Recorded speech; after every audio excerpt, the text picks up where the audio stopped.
اور ان سے کہہ دیجئے، یعنی ولا اقولو، میں نہیں کہتا کہ میں فرشتہ ہوں. تو اس کا مطلب ہے، دیکھیں نا، یہ چیزیں ہمیں جو شیطان نے وصف سے ڈالے ہوئے ہیں نا، وہ اللہ تعالیٰ کلیئر کرتا ہے.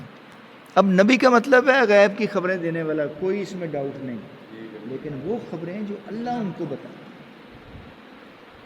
یہ جو اس طرح ہم نے لکھ دیا ہوا ہے نا، تو یہ ڈاؤٹ کریٹ کرتا ہے کہ غیب کا علم شاید نبی کو نہیں. وہی علم ہوتا ہے نبی کے پاس جو اللہ ان کو بتاتے ہیں. That's all. بڑا کلیئر ہے یہ. تو اس لیے اللہ کے رسول کو کہا اللہ نے کہ آپ کہہ دیں کہ نہ تو میرے پاس یہ خزانے ہیں، دنیا کے خزانے میرے پاس ہیں، نہ میں غیب کا علم جانتا ہوں، اور نہ ہی میں کوئی فرشتہ ہوں. سیدھی بات.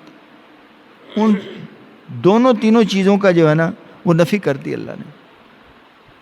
تو کہتے جی یہ تو بعض کہتے ہیں کہ جی یہ تو بشر تو نہیں ہو سکتا نا، وہ تو اللہ کے نور ہیں. بھائی بات یہ ہے کہ اللہ نے اگر فرشتے یہاں رہتے ہوتے تو پھر اللہ فرشتے کو ہی بھیجتا، اور فرشتے کو تو اللہ نے سجدہ کرا دیا آدم علیہ السلام کو. یعنی آپ دیکھیں کہ اللہ نے بشریت کا درجہ کتنا افضل بنا دیا. دیکھو جی، شیخ سعدی سے بڑا اسکالر تو نہیں دنیا میں. جو چند اسکالرز ہوئے ہیں، شیخ سعدی ان میں ایک ہیں جو بڑے اسکالرز ہوئے. آپ نے فرمایا کہ بعد از خدا بزرگ توئی، بعد از خدا توئی، پہلے اللہ پھر رسول اور بزرگ. مطلب اس سے بڑا بزرگ کوئی نہیں، ان سے بڑا انسان کوئی نہیں، ان سے بڑا بشر کوئی نہیں، لیکن اللہ تعالیٰ کی ذات عالی کے بعد. آگے فرمایا جی، ان اتبع الا ما یوحى الی، ان اتبع، نہیں پیروی کرتا میں، الا ما یوحى الی، مگر جو میری طرف وحی کی جاتی. مطلب میں کوئی اپنی طرف سے باتیں نہیں کہتا، میں وہی بات کہتا ہوں جو اللہ پاک مجھے وحی کرتے ہیں، جو مجھے بتاتے ہیں، جو مجھے انفارم کرتے ہیں. اور کس کے ذریعے کرتے ہیں؟ فرشتے کے ذریعے کرتے ہیں.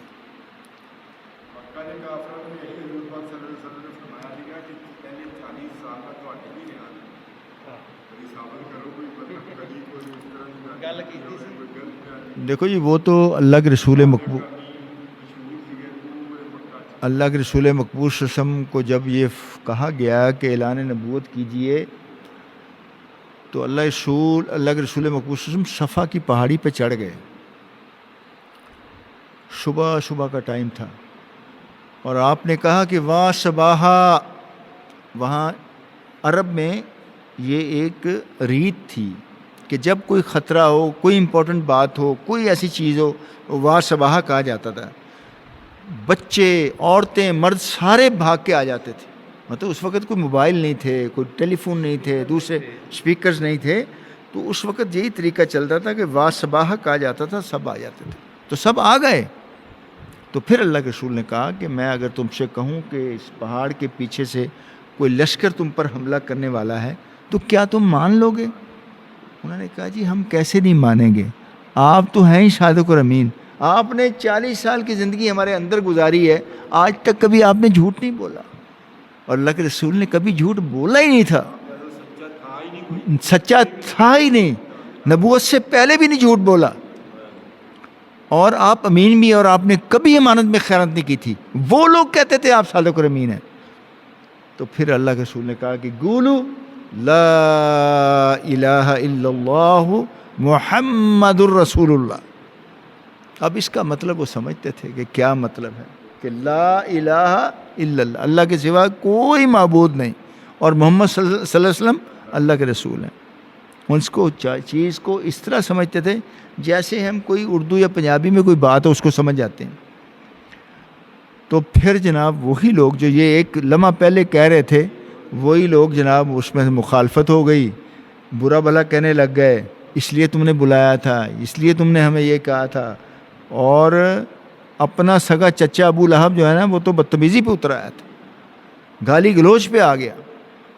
تو آپ دیکھیں، تو بہرحال اللہ کے رسول مقبول صلی اللہ علیہ وسلم کا ماضی بھی ان میں گزرا، پھر مستقبل بھی ان میں گزرا، ان کو پتہ تھا کہ اللہ کے رسول جو ہے ہمارے عبداللہ کی اولاد ہیں، آمنہ کے بیٹے ہیں، اور ہمارے درمیان وہ کہتے تھے کہ وقالوا مالی ھذا رسول اطعم الطعام وامشی فی الاسواق، کہ اچھا رسول ہے جو کھانا بھی کھاتا ہے اور بازاروں میں بھی پھرتا ہے. وہ سارا کچھ ہی مطلب مین چیزیں یہ کہتے تھے، کھانا پینا بھی کھاتا ہے اور بازاروں میں بھی پھرتا ہے. تو یہ کس طرح ہو گیا رسول؟ کیوں نہ اللہ نے اس کے ساتھ ایک فرشتہ اتار دیا ہوتا جو ہمیں ڈراتا. تو اللہ تعالیٰ نے اس کا بھی جواب دیا ہے کہ اگر زمین پہ فرشتے ہوتے تو اللہ فرشتہ بھیجتا ہے رسول. سارے کھاتے، سارے پیتے تھے، سارے یہ کام کرتے تھے.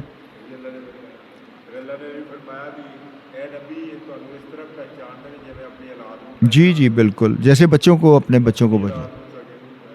اللہ کے رسول نے سارے کام کیے. اللہ کے رسول نے بکریاں بھی چرائی ہیں، اللہ کے رسول نے تجارت بھی فرمائی ہے، سارے کام کیے اللہ پاک. اچھا آگے فرمایا قل هل يستوي الاعمى والبصير، کہہ دیجئے هل يستوي الاعمى والبصير، کیا اندھا اور بینا، نابینا اور بینا کیا برابر ہو سکتے ہیں؟ جس طرح اللہ نے بہت سے موقعوں میں کہا ہے کہ گمراہ اور ہدایت یافتہ برابر ہو سکتے ہیں اور زندہ اور مردہ برابر ہو سکتے ہیں. تو اللہ تعالیٰ نے بڑا دیکھا ہے، یعنی اندھا اور بصیر دیکھنے والا. اب بصیر جو ہے نا دونوں معنوں میں یونس ہے، ایک تو دیکھنے والا، ایک بصارت والا، جس کو سمجھ بوجھ ہو، عقل سمجھ ہو، دانش ہو، حکمت ہو، جو بات کو سمجھ جائے. اور آگے بنایا افلا تتفکرون، کیا پس نہیں غور کرتے، کیا فکر نہیں کرتے، تدبر نہیں کرتے، سوچتے نہیں ہو، عقل نہیں ہے تمہیں، شعور نہیں ہے، ادراک نہیں ہے تمہیں. یعنی اللہ تعالیٰ ایک بات میں دریا کو کوزے میں بند کرتے. اللہ اکبر. تو یہ جیسے میں نے آپ کا عرض کیا نا کہ انہوں نے یہ کہا تھا کہ اگر واقعی آپ اللہ کے رسول ہیں تو بذریعہ معجزہ ہمارے لیے تمام دنیا کے خزائن جو ہے نا وہ ہمارے لیے جمع کر دیں. دوسرا کہا تھا کہ اگر آپ اللہ کے رسول ہیں تو مستقبل میں پیش آنے والے تمام جو مفید اور مضر حالات ہیں ان سے ہمیں آگاہ کر دیں. اور ہماری سمجھ میں نہیں آتا کہ جو آپ ہماری قوم سے ہی ایک فرد ہیں، ایک انسان ہیں اور ماں باپ سے پیدا ہوئے ہیں اور تمام بشری تقاضے کھاتے پیتے ہیں، بازاروں میں پھرتے ہیں، تو آپ کیسے رسول ہو گئے؟ یعنی یہ وہ مانتے تھے کہ آپ بشر ہیں. آج ہم میں بعض نہیں مانتے کہ بشر ہیں. جی